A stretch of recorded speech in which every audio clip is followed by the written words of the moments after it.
There is a company that touches nearly every meal you have ever eaten. It owns the grain that made your bread. It processed the oil that fried your food. It traded the sugar in your cereal, the salt in your meat, the cocoa in your chocolate. It finances the farms, moves the ships, runs the ports, and sets the prices that determine whether the world eats cheaply or pays dearly. It operates in 70 countries. It employs 160,000 people. Its annual revenue exceeds $165 billion. You have almost certainly never heard of it. Cargill Incorporated is the largest privately held company in the United States by revenue. It has been privately held for its entire existence, more than 150 years. The family that owns it has never taken it public, never submitted to the disclosure requirements that public markets demand, and never allowed the world to see inside its operations with any clarity. They are the richest family in America that America does not know. This is how they did it, and what it cost. In the summer of 1865, a 23-year-old man named William Wallace Cargill arrived in Conover, Iowa, with a small amount of capital and a clear understanding of what the end of the Civil War meant for the American interior. It meant grain. The Homestead Acts and the westward expansion of the railroad were about to open hundreds of millions of acres of Midwestern farmland to cultivation at a scale the continent had never previously organized.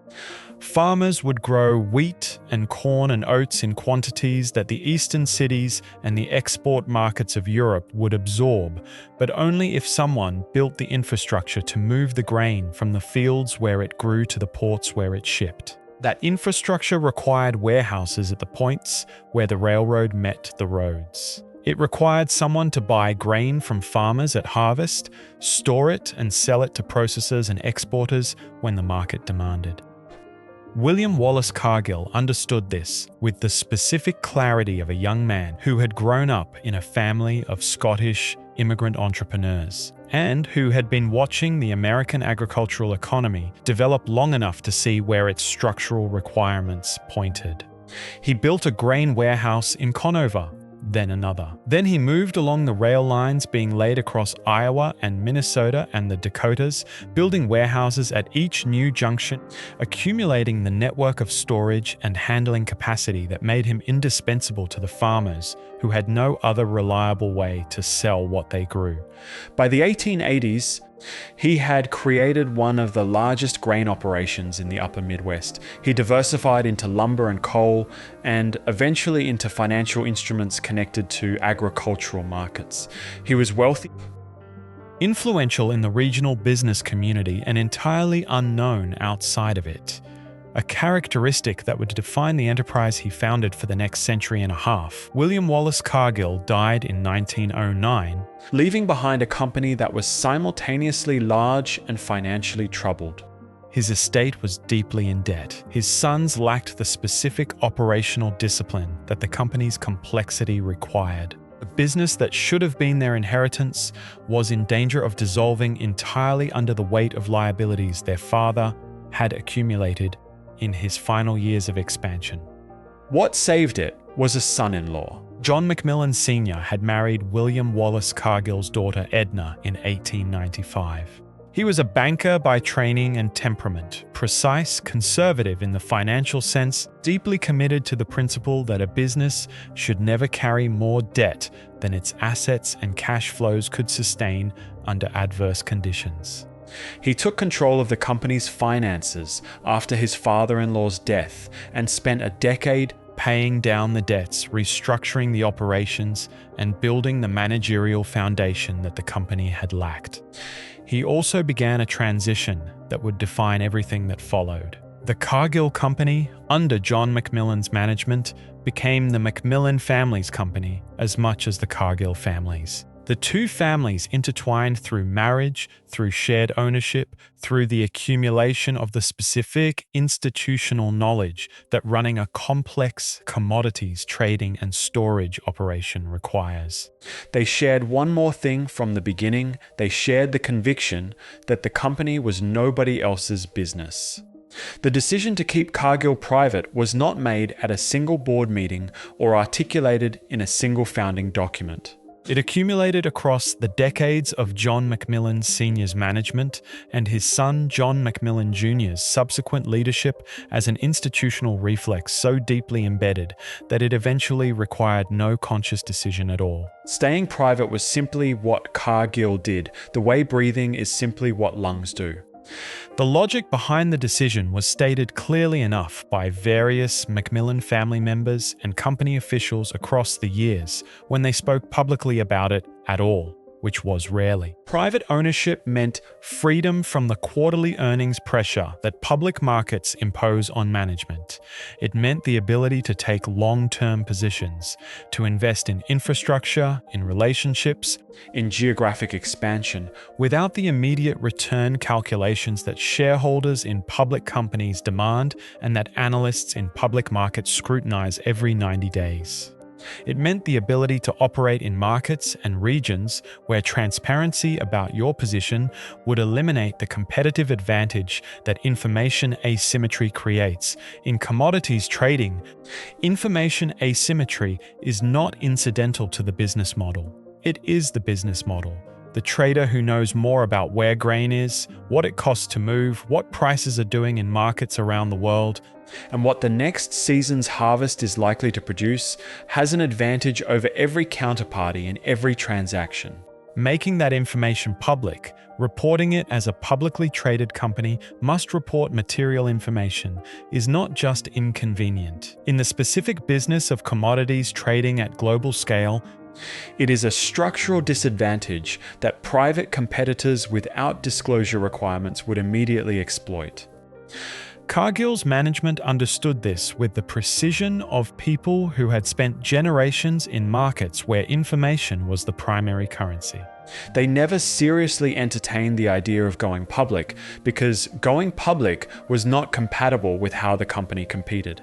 John MacMillan Sr. built the management culture that sustained this conviction across subsequent decades. He was demanding in the specific way of men who understand that discipline is the difference between a business that survives difficult periods and one that does not, and who have seen a business nearly fail through its founder's lack of it. He established financial conservatism as an institutional value, maintaining cash reserves that exceeded what quarterly profitability calculations suggested were necessary. Because the grain business operates in conditions that quarterly calculations consistently fail to anticipate, commodity markets are cyclical in ways that defeat most forecasting. Weather affects harvests. Political decisions affect export flows. Currency movements affect price relationships between markets. Transportation bottlenecks appear without warning and resolve without pattern. A business operating at the scale and complexity of Cargill in the mid-20th century needed cushions that conservative financial management could provide and that the pressure to return capital to shareholders would have eliminated. MacMillan Sr. provided those cushions and instilled the practice of maintaining them as a non-negotiable institutional commitment. This conservatism coexisted with an aggressive expansion philosophy. Cargill grew steadily through the 1920s and 1930s and 1940s, expanding into new geographies and new commodities. But the expansion was always financed in ways that preserved the financial foundation rather than leveraging against it. His son John MacMillan Jr. assumed leadership and extended the culture further.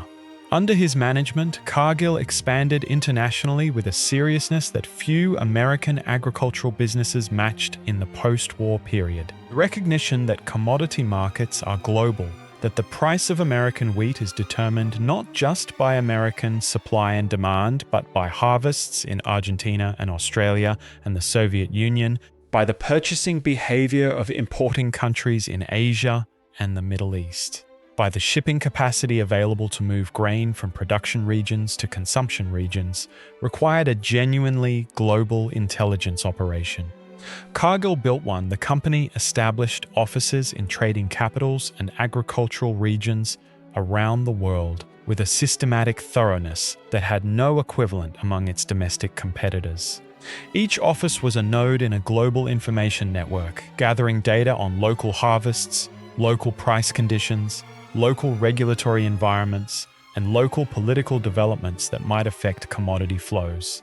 This information flowed back to the company's headquarters, first in Minneapolis and later in the suburb of Minnetonka, Minnesota, where it was aggregated and analyzed by traders who used it to position the company in global markets with an informational advantage that took decades to build and was sustained through continuous investment. The company's political intelligence was as important as its market intelligence. Agricultural commodity trade is not a free market in the conventional sense.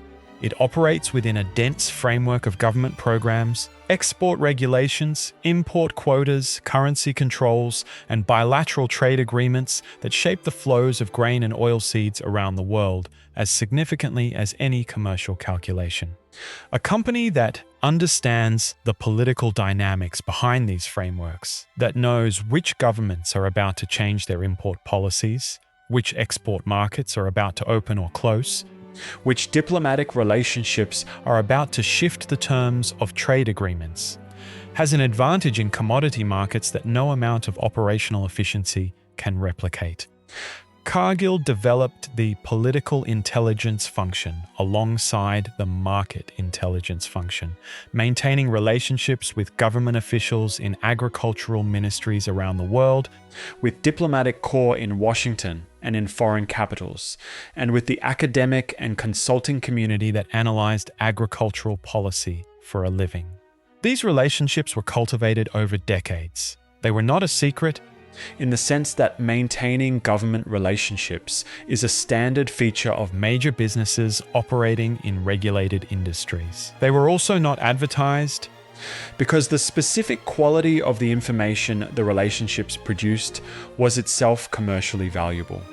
The MacMillan family's personal involvement in managing these relationships was significant through the mid-20th century.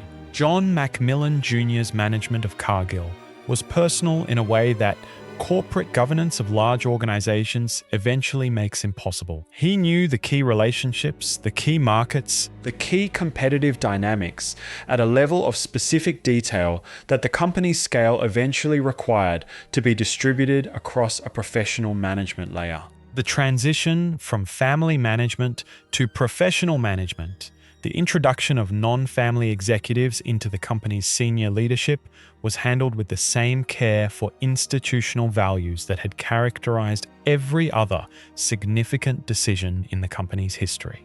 The professional managers who came into Cargill's leadership were selected not just for operational competence, but for their acceptance of the company's foundational commitments to private ownership, to information control, to the long-term perspective that the family's permanent ownership made possible. The family retained ultimate authority through the shareholding structure that private ownership made possible. All shares of Cargill Incorporated remained in the hands of family members descended from William Wallace Cargill and from the MacMillan family that had married into and effectively co-founded the modern version of the company. No outside shareholders, no institutional investors, no analyst coverage, no public reporting requirements. This structure gave the family something that no public company's board, however committed, can fully provide. The certainty of permanence. The family owned Cargill. They were going to keep owning it. The managers who ran it served at the family's pleasure. The company's direction would be determined by the family's values and long-term interests, not by the quarterly vote of confidence that public markets conduct every 90 days. By the 1960s, the company this structure had produced was already one of the largest agricultural businesses in the world. Its revenues were not disclosed. Its ownership structure was partially obscured through the multiple corporate entities that private businesses of its complexity maintained. Its family members were not public figures in any meaningful sense, not photographed at social events, not profiled in business publications, not quoted on the record in the press that covered agricultural markets and commodity trading. They were building the world's largest food company in deliberate, systematic invisibility. And the invisibility was working. The precise wealth of the Cargill-MacMillan family is not known. This sentence is not a rhetorical device. It is a literal statement of fact about the limits of what can be established through public records, regulatory filings, estate documents, and the various other mechanisms through which wealth is made visible in democratic societies. The family has maintained the privacy of its financial affairs with a consistency and thoroughness that makes any specific number an estimate, a calculation based on inference from partial data rather than a measurement of disclosed reality. Forbes magazine has made the attempt, as Forbes does with wealthy families and individuals whose fortunes resist disclosure. Their estimates of the combined wealth of Cargill and Macmillan family members have varied across years as the methodology improved and as partial information became available through various disclosure channels. The combined figure for the extended family, the several dozen descendants of William Wallace Cargill and John Macmillan Sr., who hold shares in the company, has been estimated in the range of $40 to $50 billion in recent years, placing the family collectively among the wealthiest in America. Individual family members appear on the Forbes 400 list of wealthiest Americans, typically clustered in a group of relatives whose individual fortunes are estimated in the range of $3 to $8 billion each, depending on the year and the methodology applied. The specific ranking varies. The presence of multiple family members in the upper reaches of the wealth distribution is consistent. What these estimates rest on is not direct knowledge of the family's finances. It is an inference from what can be observed about Cargill's revenues and profitability, combined with assumptions about what percentage of those earnings flows to family shareholders, and what the implied value of the company would be if it were to be valued by public market methods. The company's revenues, which have been disclosed in aggregate terms through various commercial databases and industry sources, and which the company itself has increasingly disclosed in partial form as its public profile has grown, provide the foundation for the estimate. The profit margins of commodity trading and agricultural processing businesses provide the multiplier. The ownership percentage held by the family provides the individual allocation.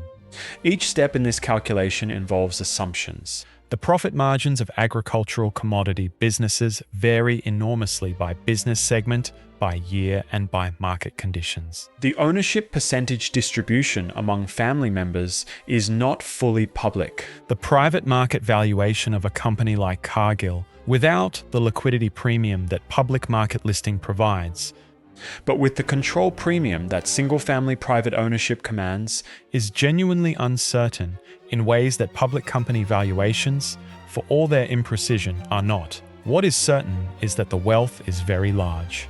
The company's revenues crossed $100 billion annually in the early 2000s. By the mid-2010s, they were approaching $120 billion. By the early 2020s, they exceeded $160 billion in peak years, driven by commodity price spikes. These are revenues from a company whose core businesses, grain trading, oilseed processing, meat processing, financial services, and a range of food ingredient and agricultural input businesses, generate profit margins that, while modest as a percentage of revenues, are enormous in absolute dollar terms when applied to a revenue base of this scale. A company generating $165 billion in annual revenue at a net profit margin of even 2 to 3%, conservative by the standards of Cargill's most profitable business segments, produces $3 to $5 billion in annual profit. Over decades of operation, even accounting for the capital reinvestment that the company's expansion has required, the cumulative wealth generation is extraordinary. And it has been generated entirely within the walls of a private company that has never distributed a public financial statement. The mechanisms by which the family extracts value from the company, dividends, share redemptions, the various financial structures that allow private company owners to convert enterprise value into personal liquidity without selling or going public, are not fully documented in any public record. What is known is that the family has maintained the company's financial strength while also accumulating personal fortunes that have allowed family members to live at the level their estimated wealth implies to fund philanthropic activities at the scale that appears in public records of charitable giving, and to manage the tax and estate planning structures that wealth of this magnitude requires. The estate planning structures are themselves significant. With several dozen family members holding shares in a private company worth tens of billions of dollars, the intergenerational transfer of those shares presents legal, tax, and logistical challenges that require sophisticated planning across the full range of available instruments: trusts, family limited partnerships, charitable vehicles, and the various other mechanisms that estates of this complexity employ. The specific structures the Cargill-MacMillan family uses are not fully disclosed, but the general outlines have been visible in partial form through estate proceedings, charitable filings, and the various public records that family members' philanthropic activities generate. The philanthropy itself is significant and partially public. Various family members have established foundations and made donations to institutions that appear in public charitable records. The scale of the giving is consistent with wealth in the range that Forbes estimates. The recipients include educational institutions, medical research organizations, conservation organizations, and the arts, the typical distribution of philanthropic activity among families of this wealth and educational background. The educational background of Cargill-MacMillan family members is itself informative as a proxy for the family's self-understanding. Multiple generations of the family have attended the most selective American universities, Harvard, Yale, Princeton, and similar institutions, and have pursued graduate education in law, business, and related fields. The family is not merely wealthy. It is educated in the way that families who understand their wealth as a responsibility to be managed across generations tend to be educated, with the specific skills and frameworks that complex private wealth management requires. The company's headquarters in Minnetonka, Minnesota, a suburb of Minneapolis that would not appear on most maps of American corporate power, is itself an expression of the family's relationship to visibility. Cargill could have headquartered itself in New York or Chicago, the cities where commodity trading and financial markets are concentrated and where major American corporations typically choose to locate their executive functions. It chose instead to remain rooted in the agricultural Midwest, where William Wallace Cargill had built his first grain warehouses, in a location that minimized the social and media exposure that New York and Chicago headquarters generate for the companies based in them. The buildings in Minnetonka are substantial but not the kind of architectural statements that major corporations in major cities make. They are functional, competent, and deliberate in their avoidance of the visual vocabulary of corporate power. The company that operates from those buildings controls global agricultural markets in ways that the building's appearance gives no indication of. This gap between the visible modesty of Cargill's physical presence and the actual scale of its commercial influence is not accidental.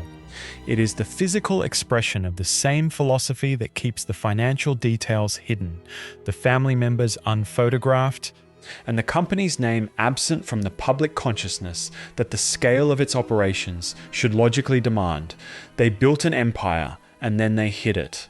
Not imperfectly, behind claims of privacy that sophisticated investigation could penetrate, but thoroughly, systematically, and across generations of consistent institutional commitment. The billions are hidden because the family decided they should be hidden, and they had sufficient control over every mechanism that might have revealed them to make that decision stick.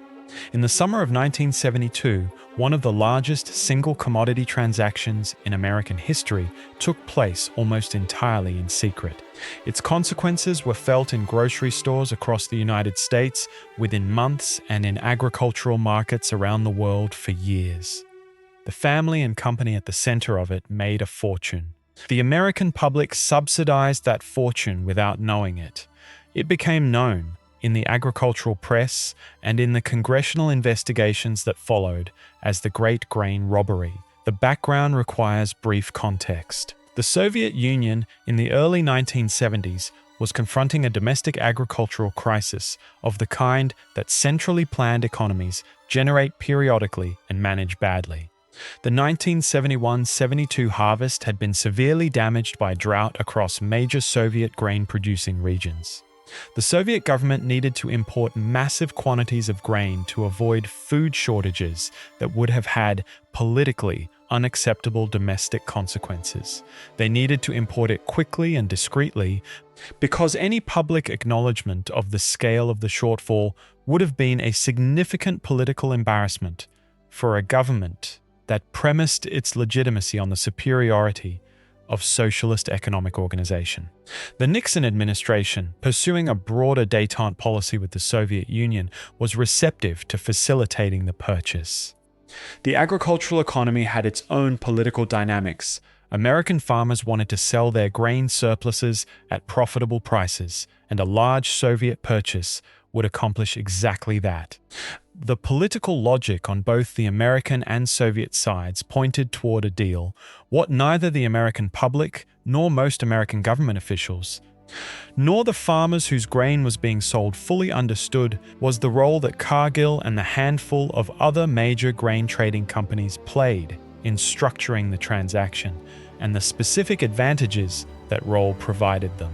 The Soviet purchasing agents negotiated directly with the major American grain trading companies: Cargill, Continental Grain, Louis Dreyfus, Bunge, Andre, and Cook Industries.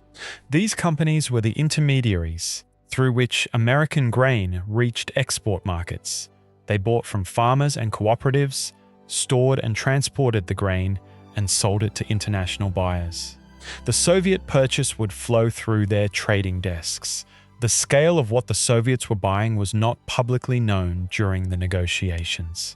The grain companies, as private entities with no disclosure requirements, were not obligated to report the contracts they were entering into. The Department of Agriculture had a reporting system for export sales, but in 1972 its requirements were limited, and its ability to aggregate the full picture of what multiple companies were simultaneously contracting was constrained. What this meant in practice was that the grain companies knew collectively what was happening. They knew the Soviet Union was buying approximately 440 million bushels of American wheat, roughly a quarter of the entire American wheat crop for the year. They knew the purchase was being subsidized by the American government through export subsidy programs that paid the difference between the domestic price and the lower world price. They knew that when this purchase became public, demand would spike and prices would rise significantly. They bought grain for future delivery at the current low prices before the purchase was announced. They collected the government export subsidies they sold to the Soviets at prices that reflected the subsidy structure. And then, as the scale of the Soviet purchase became public and domestic grain prices rose by 40% or more in the months that followed, they benefited again from the general commodity price appreciation that their own purchases had helped to trigger. The American taxpayer subsidized the export through the government program. The American consumer paid higher prices at the grocery store as domestic grain prices rose. The American farmer who had sold his grain to the companies before the price spike received less than he would have received had the purchase been conducted transparently and prices had risen before he sold. The grain companies collected profits at multiple points in the chain. Cargill was the largest actor in the transaction. The specific profit figures for the company's grain robbery activities are not disclosed. Private company, no public reporting, but the scale of the company's involvement and the general structure of the profits available suggest that the transaction was among the most profitable in the company's history to that point. Congressional investigations followed. Agriculture Committee hearings in 1972 and 1973 examined the transaction with the specific indignation of legislators who had been surprised by an event of this magnitude and were looking for someone to hold accountable. The investigations established the basic facts. The companies had known, had bought at low prices, had collected subsidies, and had not disclosed the information that would have allowed markets to price the purchase accurately before it occurred. The legislative response was an improvement in export reporting requirements. Companies were subsequently required to report large export sales to the Agriculture Department within a shorter window, reducing the information asymmetry that the 1972 transaction had exploited. The regulatory fix was real but limited. No Cargill executive was charged with any crime. The company paid no fine. The transaction, however it looked to outside observers, had been conducted within the legal framework that existed at the time. The companies had exploited information advantages that were available to them through private ownership and that no existing regulation required them to disclose. The government subsidy programs had been used as designed to support grain exports, even if the specific combination of events had produced outcomes that the program's designers had not fully anticipated. The episode illustrated something about Cargill's relationship to the political and regulatory framework that governed its industry. The company was not a passive recipient of market conditions. It was an active participant in the shaping of market conditions through its trading positions, through its information advantages, and through its sustained engagement with the political and regulatory processes that determined the rules under which those conditions operated.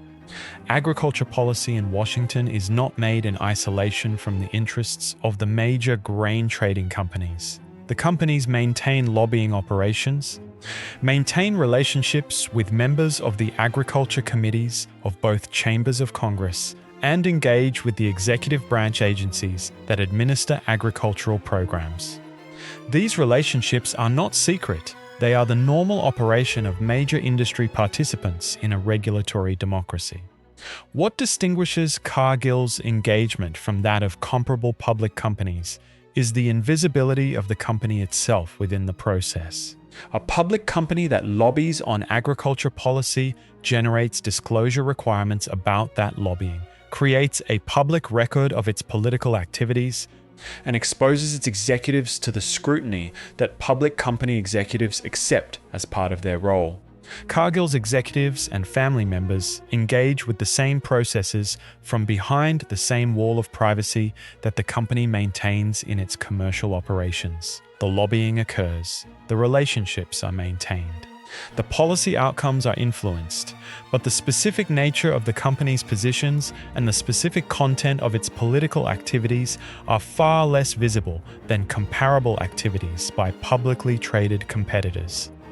The 1972 grain sale to the Soviet Union was not the last time Cargill would find itself at the intersection of government agricultural policy, international commodity trade, and the information advantages that private operation and sophisticated market intelligence could provide.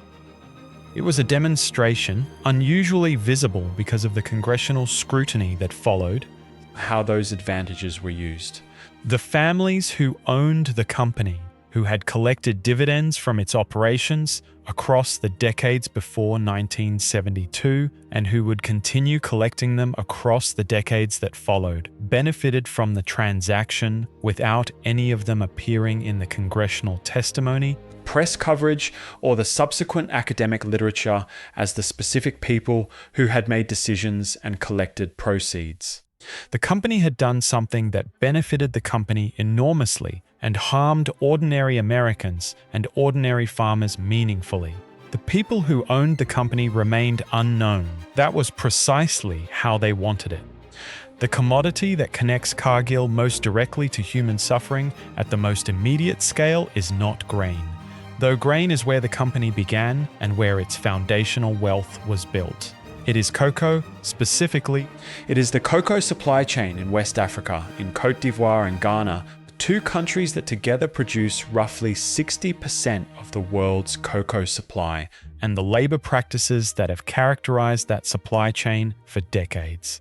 Practices that investigators, journalists, documentary filmmakers, and eventually federal courts in the United States have documented in specific and damaging detail. The documentation begins with children. West African cocoa farming is a small farm enterprise. The cacao trees that produce the pods from which cocoa is extracted are grown predominantly on farms of a few acres, managed by families using methods that have not changed substantially in generations. The harvest requires significant manual labor. The pods are cut from the trees with machetes, split open by hand, and the beans extracted and fermented and dried before being sold to local buyers who aggregate them for sale to the global trading companies. The physical nature of cocoa harvesting, the machetes, the climbing, the heavy pod splitting and carrying work is dangerous for adult workers. For children, it is both dangerous and, by the standards of international labor law and the legal standards of every country in which the companies that purchase cocoa operate, illegal. The use of child labor in West African cocoa farming, including the use of children in conditions that meet the legal definition of forced labor and trafficking, as children are brought from neighboring countries and from rural areas under false pretenses by intermediary recruiters and kept in conditions from which departure is not freely possible, has been documented by investigative journalists since at least the late 1990s. The documentation produced a specific legal and political response in the United States. In 2001, the United States Congress was moving toward legislation that would have required chocolate and cocoa products to be labeled with certification that they had been produced without child or forced labor. The chocolate and cocoa industry, which includes Cargill as one of the major cocoa processors and traders, alongside Mars, Nestle, Hershey, and others, lobbied against the mandatory labeling requirement. The alternative they proposed was voluntary. The industry would, under the framework that became known as the Harkin-Engel Protocol, commit to developing and implementing standards and certification systems for their supply chains that would eliminate the worst forms of child labor by specific target dates. The target dates were 2005, then 2008, then 2010. Each passed without the promised elimination occurring. Subsequent deadlines were added. The voluntary framework produced reporting and auditing systems. It produced commitments. It produced public relations materials describing progress. It did not produce the elimination of child labor from the cocoa supply chain. The International Labour Organization estimated in 2020 that approximately 56 million children were working in cocoa farming in Ghana and Côte d'Ivoire, a figure that represented an increase rather than a decrease from the numbers that had prompted the 2001 protocol. The voluntary framework had been in operation for nearly 20 years, and the problem it had been voluntary framed to address had gotten larger. Cargill's specific role in this supply chain is that of a major purchaser and processor. The company buys cocoa from the aggregators who collect it from small farmers, processes it into cocoa butter, cocoa powder, and chocolate liquor in facilities in producing and consuming countries, and sells the processed ingredients to the chocolate and food manufacturing companies, whose products reach consumers. This is a central position in the supply chain. Cargill is not at the farm level, where the specific labor practices occur, but it is one step removed, purchasing the output of farms whose labor practices it has not eliminated, despite years of commitment to doing so. The legal consequences of this positioning crystallized in a lawsuit. Doe v. Nestle, Cargill, and Archer Daniels Midland filed in federal court on behalf of 6 individuals from Mali who alleged that they had been trafficked as children to work on cocoa farms in Côte d'Ivoire under conditions of forced labor. The plaintiffs alleged that the defendant companies, through their purchasing practices and their financing of cocoa farming operations, had provided the material support that made the forced labor possible and had benefited financially from its proceeds. The lawsuit proceeded through the federal courts across more than a decade of proceedings. Appeals, Supreme Court rulings on the applicable legal standard for corporate liability under international human rights law, remands, and further appeals.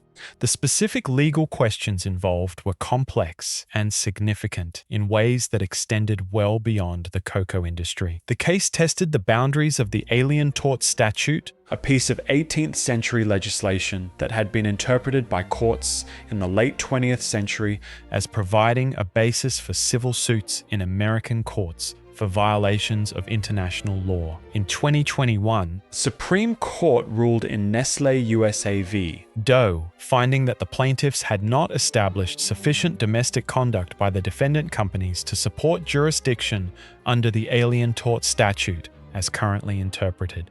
The ruling was narrow on its specific legal holding and did not constitute a finding that the companies had not engaged in the conduct alleged. It was a jurisdictional decision. The American courts were not the appropriate venue for this particular claim, under this particular legal theory, as the conduct occurred primarily overseas. The companies, Cargill among them, did not face financial liability in this proceeding. What the proceeding did, regardless of its legal outcome, was create a detailed public record of what was known and not known inside Cargill and the other major cocoa purchasing companies about the labor conditions of their supply chains. The litigation discovery, the documents produced in response to legal requests during the case's long journey through the courts, established the general outlines of what the company's internal awareness of supply chain conditions looked like and how that awareness was managed internally. The picture that emerged was not of companies that were unaware of the problem. It was of companies that were aware of the problem, had made commitments to address it, and had managed the gap between those commitments and the actual conditions of their supply chains, primarily through the production of reports and the maintenance of audit systems that, whatever their other merits, had not produced the material change they were nominally designed to produce. The children were still there. The labor conditions were still what they were.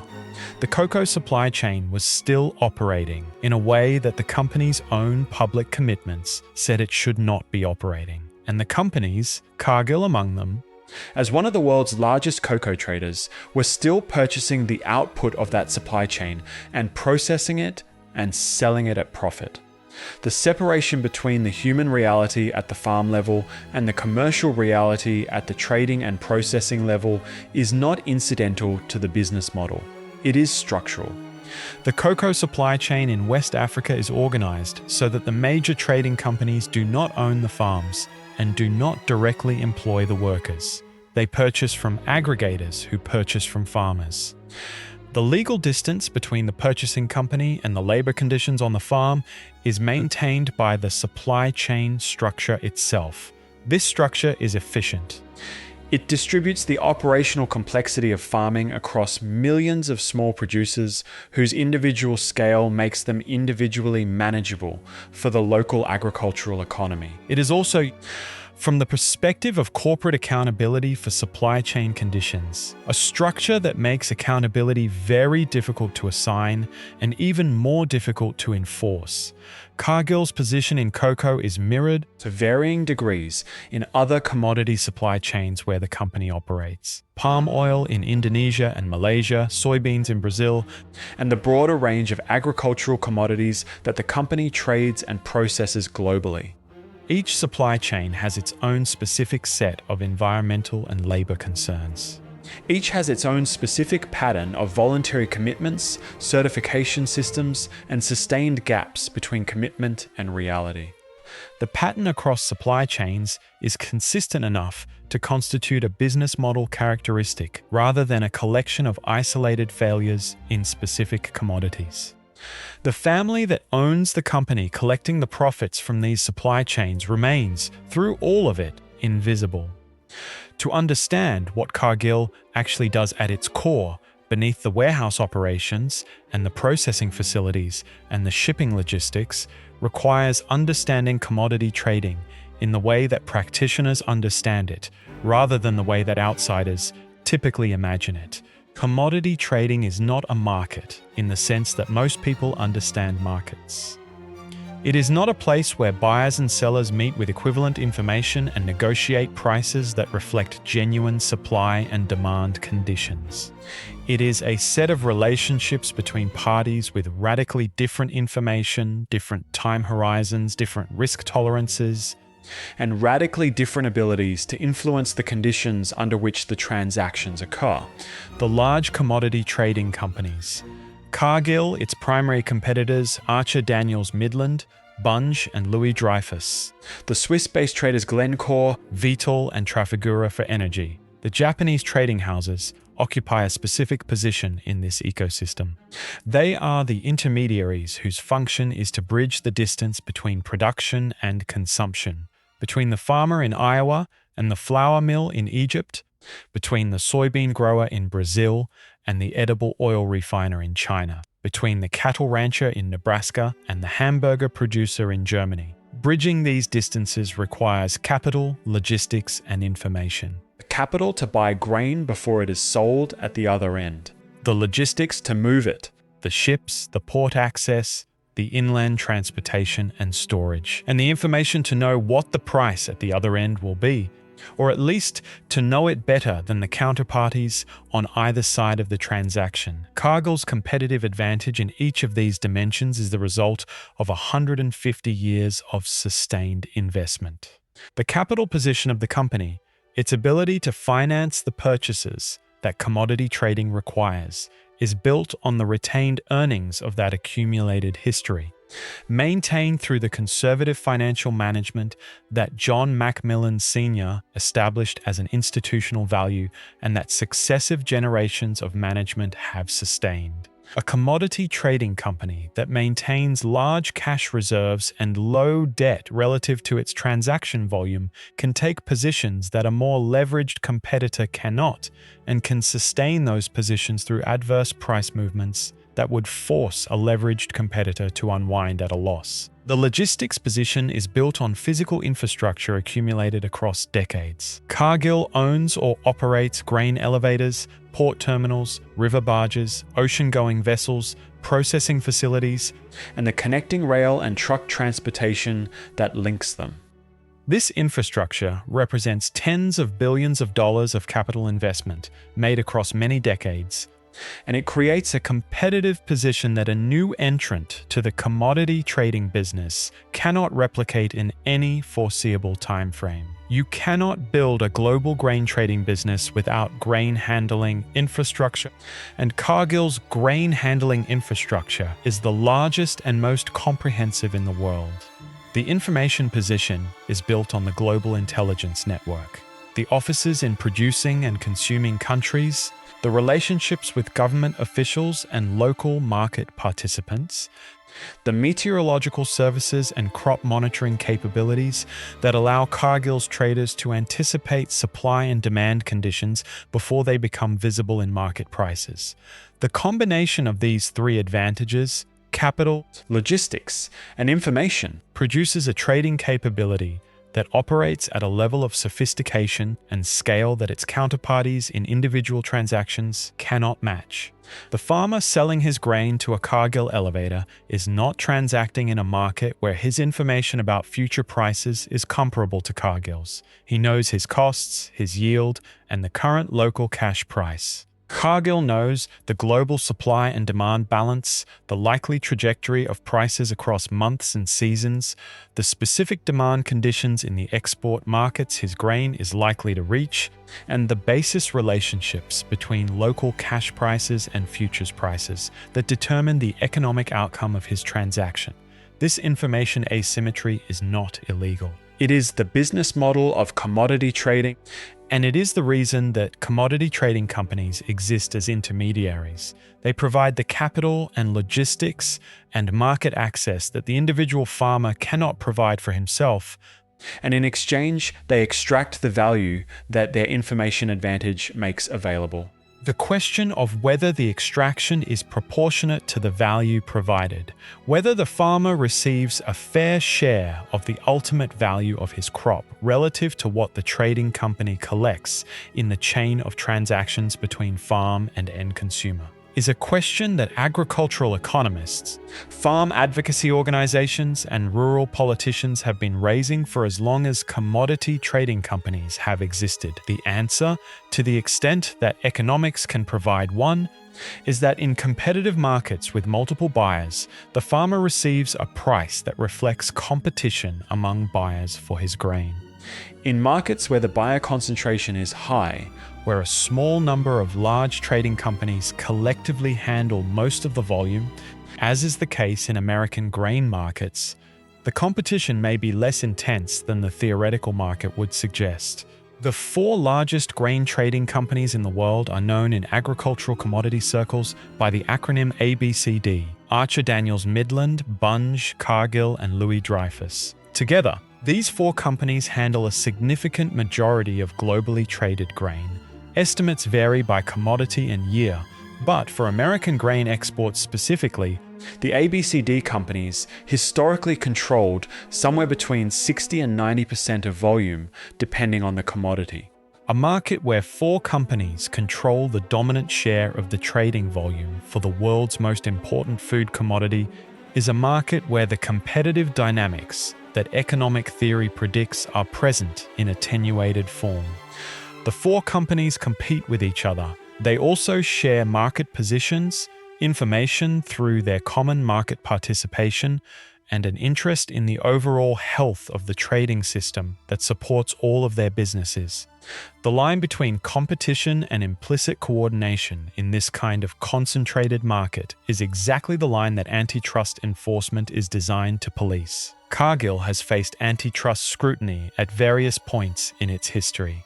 The specific proceedings and their outcomes are part of the public record of regulatory enforcement. The company's scale and market position make antitrust questions a permanent feature of its regulatory environment, and managing those questions through legal counsel, through lobbying on the frameworks that define what constitutes anti-competitive behavior in agricultural markets, and through the market conduct that the company's lawyers have determined falls within the permissible range, is a standard component of Cargill's institutional operation. The company's political influence over the regulatory framework itself is not incidental to this story. Agricultural markets are shaped by government policy in ways that commodity trading companies are uniquely positioned to influence. The programs that govern what American farmers plant, how much they receive for their crops, what export supports are available, how grain moves through regulated transportation infrastructure, what environmental standards apply to agricultural operations. These are all determined through political processes in which the major agricultural companies are active and effective participants. Cargill's Washington presence is not characterized by the high-profile lobbying activity that industries with consumer-facing controversies typically engage in. The company does not run advertising campaigns about its political positions. Its executives do not testify frequently at congressional hearings in ways that put them on camera for public consumption. Its lobbyists work the agriculture committees and the relevant executive branch agencies with the consistent, patient engagement of people who understand that agricultural policy is made across decades of relationship management rather than in any single legislative moment. The outcomes of this engagement are visible in the policy landscape rather than in any specific Cargill action, agricultural export programs that benefit grain trading companies. Transportation regulations that favor the infrastructure configurations that Cargill and similar companies have built. Environmental standards that apply to agricultural operations at the farm level more than to the processing and trading operations that commodity companies conduct. Each of these policy outcomes has multiple causes. Cargill is consistently among the interests working to shape them. Through this combination of market position, physical infrastructure, information advantage, and political engagement, Cargill has maintained a dominant position in global agricultural commodity markets for more than a century. The specific competitive threats change. New trading companies emerge, existing competitors merge and reconfigure, the geographic centers of production and consumption shift, Technology changes the logistics and information dimensions of the business. The dominance persists. It persists because the advantages that sustain it are self-reinforcing. A company with more capital can take more risk and extract more profit, generating more capital. A company with better logistics infrastructure can handle more volume at lower cost per unit, generating resources to improve infrastructure further. A company with better information can make better trading decisions, generating profits that fund better information gathering. The competitive advantages of scale in commodity trading compound over time in ways that make Cargill's position progressively more difficult to challenge. The family that owns this machine does not run it personally. They provide capital, oversight through board representation, and the institutional commitment to private ownership that preserves the strategic freedom the business requires. The trading is done by traders. The logistics is managed by operations executives. The political engagement is handled by government relations professionals. The family collects the dividends. The Cargill-MacMillan family is not a unified entity. It is a collection of descendants of William Wallace Cargill and John MacMillan Sr., spanning now 5 or 6 generations, distributed across multiple branches of family trees that have diverged across a century of separate lives, separate marriages, and separate personal evolutions. What unites them is the stock. Each family member who is a descendant of the founding families and who has inherited or received shares in Cargill Incorporated holds a piece of a private company whose value is estimated in the tens of billions of dollars. The shares produce dividends. The dividends produce wealth. The wealth is the primary material connection between family members who may have little else in common beyond the surnames that appear on their family trees and the addresses of the trust companies and wealth management firms that manage their interests. This is a connection of enormous practical significance and often limited personal cohesion. Families that hold shared assets across multiple generations in a company that none of them manage personally, that requires them to agree, at minimum, on the basic question of whether the company should remain private, face the structural challenge that eventually confronts every such family. The divergence of interests that occurs when some members want liquidity and others want continuity. When some have financial needs that the dividends do not satisfy and others have no such needs. When some want to engage with the outside world in ways that private ownership makes difficult and others want to maintain the insularity that the family has always chosen. These tensions existed in the Cargill-MacMillan family long before they became publicly visible.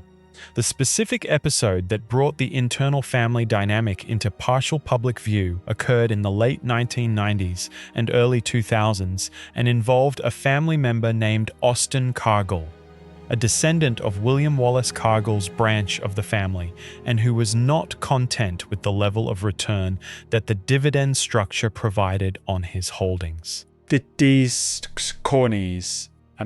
Austin Cargill's specific position was one that private company shareholders in large enterprises encounter. He held a significant asset in a company whose value was very large and whose dividends, while substantial in absolute dollar terms, were modest as a percentage of the implied value of his holdings by market valuation methods. His wealth, measured against the value of what he owned, was illiquid in ways that the wealth of public company shareholders is not. He could not sell a portion of his shares at market price when he needed or wanted liquidity. He could not borrow against his holdings with the ease that public company stock enables. He could not use his ownership in the company to diversify into other investments without the consent of the family governance structures that determined what could be sold and to whom. His remedy was clear, and he was not alone in seeing it. The company should go public. A public offering would create a market for the shares, allow family members to diversify and access liquidity on their own terms, and provide a market-based valuation that would give individual shareholders the financial flexibility that private ownership denied them. The opposition to this position was the institutional position of the company's management and of the family members. many of them in the Macmillan line, who controlled the governance structures and who had the most invested, both financially and personally, in the continuation of private ownership. Whitney Macmillan, who had served as Cargill's CEO from 1976 to 1995, was among the most vocal and effective defenders of private ownership. He had built his career inside a company that he believed benefited materially and specifically from its private status, in its ability to take long positions, to operate in markets where transparency would be commercially damaging, to manage the company for long-term value rather than quarterly performance. His defense of private ownership was not merely ideological. It was a detailed operational argument about why the company was better at what it did because it was private, and why making it public would degrade the specific capabilities that had made it dominant. The family governance process, the mechanisms through which Cargill shareholders with different interests managed their disagreements without destroying the company, operated through a series of boards, family councils, and structured processes that are not fully described in any public document, but whose general outlines have been reconstructed from partial accounts, from the accounts of family members who have spoken with journalists, and from the occasional public filing that family entities have been required to make. The resolution of the tension around public offering was managed without the company going public. Family structures that governed shareholder relationships were modified in ways that provided some liquidity mechanisms for family members who wanted to reduce their holdings. Share repurchase programs through which the company bought shares from family members who wanted to sell, providing individual liquidity without the public offering that Austin Cargill and others had sought. The price paid in these repurchases was determined through private valuation processes, rather than through public market mechanisms, which meant that the valuation was set by people with different interests from those of the selling shareholders. Whether the valuations used in these transactions accurately reflected the company's market value is not something any outsider can determine. The company's value is not publicly established. The transactions were private. The parties had different interests. The resolution satisfied some family members and did not fully satisfy others. Austin Cargill eventually pursued legal claims arising from his dissatisfaction with the treatment of his interests in the company. The specifics of the legal proceedings, to the extent they are part of the public record, reflect the kind of shareholder dispute that family businesses in this situation periodically produce. A dispute between a family member who believed his interests were not being fairly accommodated and a company governance structure that believed it was managing the tension between individual and collective interests appropriately. The dispute eventually resolved, as such disputes typically do, through a combination of negotiated settlement and the passage of time. Austin Cargill is no longer a figure in the company's public narrative. The company remains private. What the episode revealed, to the limited extent that any of it became visible to the world outside the family and its advisors, was that the unanimity of purpose that the Coors family's unified conservatism or the Singh brothers' joint management had projected was not, in Cargill's case, the full picture. The family held the company together not through unanimous shared conviction, but through governance structures and financial accommodations that managed the inevitable divergence of interests among 50-plus family members across multiple generations, without allowing that divergence to reach a destructive threshold. This is a more sophisticated achievement than unanimity. Unanimity requires that everyone wants the same thing. The Cargill-MacMillan family governance structure manages a situation where people want different things and finds accommodations that are sufficient to prevent the destruction of the shared asset, while providing enough individual flexibility that the discontented can be managed without being fully satisfied. The company's professional management, the non-family executives who have run Cargill's operations for decades, is a necessary component of this governance model. A company of Cargill's complexity cannot be managed by family members whose primary qualification is their family relationship to the founding stock. It requires professional management with deep expertise in the specific businesses the company conducts. The relationship between family ownership and professional management is always a structured tension in family businesses of this type. The managers run the company. The family owns it. The managers are accountable to the family. The family is dependent on the managers. When this relationship works well, the long-term perspective of permanent family ownership combines with the operational expertise of professional management to produce something better than either could achieve separately. When it doesn't work, the result is the kind of dysfunction that destroys family businesses across generations. Cargill has navigated this tension through its long history with sufficient success to have sustained its private family ownership for more than 150 years. A duration that, in American business history, puts it in a genuinely small category of enterprises. The governance structures have evolved as the company has grown and as the family has proliferated. They are not the same structures that John MacMillan Sr. used. They are the structures that a complex organization has developed through the experience of managing the specific tensions that its specific situation generates. They are also structures that nobody outside the family fully sees. In the Amazon basin across the Brazilian states of Pará, Mato Grosso, and Rondônia, the deforestation that has consumed more than 17% of the original Amazon rainforest is driven by a set of economic pressures that converge on a single commodity, soybeans. Brazil is the world's largest producer of soybeans. The expansion of Brazilian soybean production across the last 3 decades has been one of the most dramatic agricultural transformations in history. A country that exported minimal quantities of the crop in the 1970s became the global supply leader by the 2010s, producing quantities that feed livestock in China and Europe and supply edible oil processors worldwide. The land on which this production occurs came from somewhere. A significant portion of it came from the Amazon. The connection between soybean expansion and Amazon deforestation is not simple.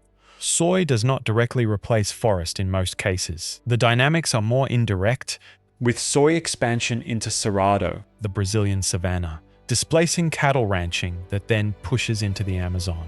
The economics are complex, involving land values, credit availability, government infrastructure investment, and the price signals that global commodity markets send to Brazilian farmers about what is worth growing and where. But the direction of causation, from global commodity demand to Brazilian land expansion to Amazon deforestation, is established in the scientific and economic literature with sufficient confidence to say clearly. The global market for soybeans is an engine of Amazon destruction. Cargill is one of the companies that links those global markets to the Brazilian production. Its operations in Brazil include grain storage, transportation infrastructure, and trading operations that aggregate Brazilian soy for export to global markets. It is a major purchaser of Brazilian soybeans and a major exporter of the processed products that Brazilian soy becomes. In 2004, a confrontation between environmental organizations, primarily Greenpeace, and the major companies operating in the Brazilian soybean sector forced a public engagement with the deforestation question that the companies had previously managed to avoid. Greenpeace's campaign, culminating in a 2006 report titled "Eating Up the Amazon," documented specific connections between deforestation in the Amazon biome and soy farming operations, supplying major international purchases. The report named companies, provided satellite imagery documentation of deforestation patterns, and made explicit the chain from cleared forest to animal feed to chicken nuggets sold in European supermarkets. Cargill was among the companies named, and among the companies that faced the resulting pressure from European retail customers, who did not want their supply chains publicly associated with Amazon destruction. The response was the Amazon Soy Moratorium, a voluntary commitment by major soy traders, including Cargill, not to purchase soy grown on land deforested after July 2006. The moratorium was a genuine commitment in the sense that it has been substantially maintained for the commodity to which it applies. The deforestation of Amazon forest, specifically for soy farming, has been reduced since the moratorium's establishment. Independent monitoring systems using satellite imagery and supply chain tracing have tracked compliance and found the moratorium to have been reasonably effective within its specific scope. The scope of the moratorium applies to soy cultivation in the Amazon biome. It does not apply to the Cerrado, the Brazilian savanna, that covers a territory nearly as large as the Amazon, and that is home to biodiversity levels comparable to tropical forest in many regions. Deforestation in the Cerrado has continued at high rates through the years since the Amazon soy moratorium. The Cerrado has no equivalent protective commitment from the soy trading companies. The spatial displacement of this pattern, forest protection, accompanied by savanna destruction, reflects the specific character of voluntary supply chain commitments when applied by companies whose primary interest is maintaining access to commodity supply rather than minimizing their ecological footprint in absolute terms. The commitment made was the commitment that needed to be made to resolve the immediate public pressure. The commitment not made was the commitment that would have imposed real constraint on commercial operations in the Cerrado, where soy expansion continued generating the revenue that Cargill and its competitors collect. Cargill's environmental commitments have proliferated in the years since the Amazon soy moratorium. The company maintains public positions on deforestation, on carbon emissions, on sustainable sourcing of various commodities. These commitments are produced in sustainability reports that the company began publishing in the 2010s, documents that did not exist in prior decades, whose production reflects the growing public and investor pressure on large corporations to account for their environmental impacts. The sustainability reports are carefully written. They contain specific commitments with specific timelines. They report progress against those commitments using metrics that the company's own reporting systems generate. They are reviewed by third parties with varying degrees of independence. They communicate to the reader who approaches them as a genuine account of the company's environmental performance, a picture of a company working earnestly toward ambitious environmental goals. The reader who approaches them with the background of the Amazon deforestation story, the Cerrado expansion story, the child labor story in cocoa, and the pattern of voluntary commitment that produces reports without producing the underlying behavioral change that the reports are nominally about, that reader sees something else. They see the institutional management of environmental reputation, conducted by a company with the resources to do it well and the commercial incentive to ensure that the management of the reputation does not impose costs on the underlying commercial operations that exceed what the reputation damage would cost if unmanaged. This is not unique to Cargill. It is the standard corporate approach to environmental and social supply chain issues among companies that are large enough to face significant public scrutiny and that operate supply chains too complex and geographically distributed to transform quickly, even with genuine commitment. The pattern, voluntary commitment, delayed implementation, partial progress, continued problems, new commitment, is visible across the consumer goods, apparel, electronics, and agricultural industries. What makes Cargill's version of this pattern distinctive is the specific character of the company's invisibility. A consumer products company facing equivalent supply chain controversies. A company whose brand appears on store shelves and whose name is part of the consumer's daily awareness faces the scrutiny through direct consumer pressure. The consumer can boycott the brand. The brand value is at risk in a way that concentrates executive attention on the supply chain problem. Cargill's brand does not appear on store shelves. A consumer who buys a chocolate bar or a bag of flour or a bottle of vegetable oil or a chicken breast has no idea whether Cargill was involved in the supply chain that produced it. They almost certainly were. But the consumer cannot know that, cannot act on that knowledge, and cannot generate the direct market pressure that brand visibility creates. The environmental and social accountability pressure on Cargill comes instead from two sources. From the food and consumer goods companies that purchase from Cargill and that do face direct consumer pressure about their supply chains, and from the increasing pressure of financial regulation in Europe and the United States that has begun requiring supply chain disclosures from major companies. Neither source generates the same quality of accountability as direct consumer pressure on a named brand. The food companies that purchase from Cargill, Nestlé, Unilever, Kraft Heinz, McDonald's, and the full range of global food manufacturers have, over the past decade, made increasingly specific demands of their suppliers regarding environmental and social supply chain standards. These demands are real and have created some genuine pressure on Cargill's supply chain practices. They are also demands that Cargill, as the dominant supplier in many commodity categories, has significant leverage to resist or to satisfy through the production of certifications and audit reports that the purchasing companies can point to when their own customers ask about supply chain practices. The regulatory pressure is newer. The European Union's supply chain due diligence regulations, requiring companies operating in the EU market to identify and address environmental and human rights risks in their global supply chains, represent a more structural form of accountability than voluntary commitments. Their full implementation and the enforcement that determines their practical effect is still developing. Against this background, the Amazon, the Cerrado, the cocoa farms of West Africa, the palm oil plantations of Southeast Asia continues in the condition that the specific structure of accountability applied to it permits. The family collects the dividends. They do not visit the deforested Cerrado. They are not photographed at the cocoa farms.